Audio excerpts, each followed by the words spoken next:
വള്ളസദ്യക്ക് പോയതിന്റെ ഒരു mini vlog ആയിട്ടാണ് ഞാനിന്ന് വന്നിട്ടുള്ളത്.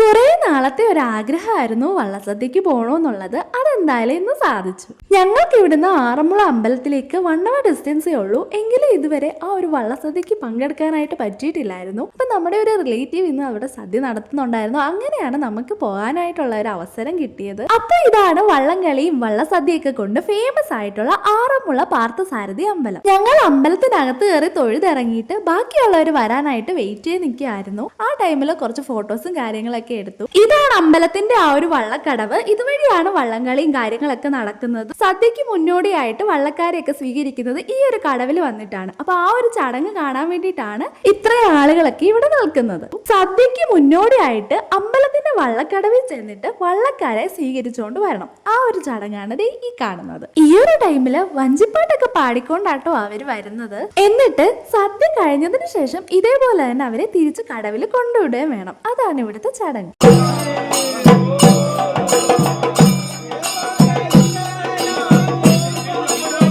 ഈ ഒരു വീഡിയോയിലെ കുറേയേറെ പാർട്സ് ഞാൻ റോ ആയിട്ടാട്ടോ കൊടുത്തിട്ടുള്ളത്. വേറൊന്നും കൊണ്ടല്ല, നിങ്ങൾക്ക് ഇതിൽ പങ്കെടുത്ത ഒരു ഫീൽ ഉണ്ടാവാനും നിങ്ങൾക്ക് അത് ആസ്വദിക്കാനും വേണ്ടിയിട്ടാണ് ഞാൻ വോയിസ് ഓവർ കൊടുക്കാത്തത്.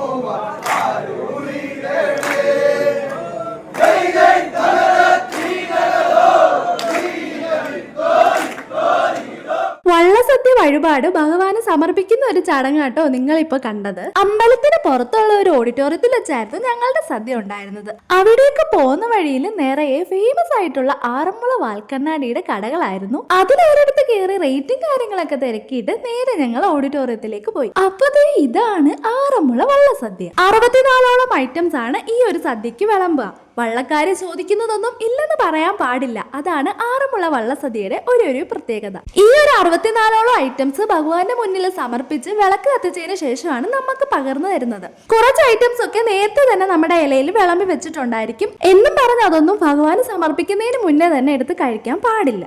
ബാക്കിയുള്ള ഐറ്റംസ് വള്ളക്കാര് വള്ളപ്പാട്ട് രൂപത്തിൽ ചോദിച്ചു വാങ്ങിക്കുകയാണ് ചെയ്യാറ്. അന്നേരം വഴിപാട് സമർപ്പിക്കുന്ന ആ ഒരു വീട്ടുകാര് ആ ഐറ്റംസ് ഒക്കെ അവർക്ക് പകർന്നു കൊടുക്കുകയാണ് ചെയ്യുന്നത്. ആ ഒരു ചടങ്ങാണ് നിങ്ങളിപ്പോ കണ്ടത്. അങ്ങനെ കുറെ വർഷത്തെ ആ ഒരു ആഗ്രഹം അങ്ങനെ സാധിച്ചു. അപ്പൊ ഞങ്ങൾ ഭക്ഷണമൊക്കെ കഴിച്ചിട്ട് ബാക്കിയുള്ളവർ വരാനായിട്ട് ഇങ്ങനെ വെയിറ്റ് ചെയ്ത് നിൽക്കുകയാണ്. അപ്പൊ അത്രേ ഉള്ളൂ ഇന്നത്തെ വീഡിയോ. എല്ലാവർക്കും ഇഷ്ടപ്പെട്ടു എന്ന് കരുതുന്നു. ലൈക്ക് ചെയ്യുക, ഷെയർ ചെയ്യുക, സബ്സ്ക്രൈബ് ചെയ്യുക, കമന്റ് ചെയ്യുക. Okay, by.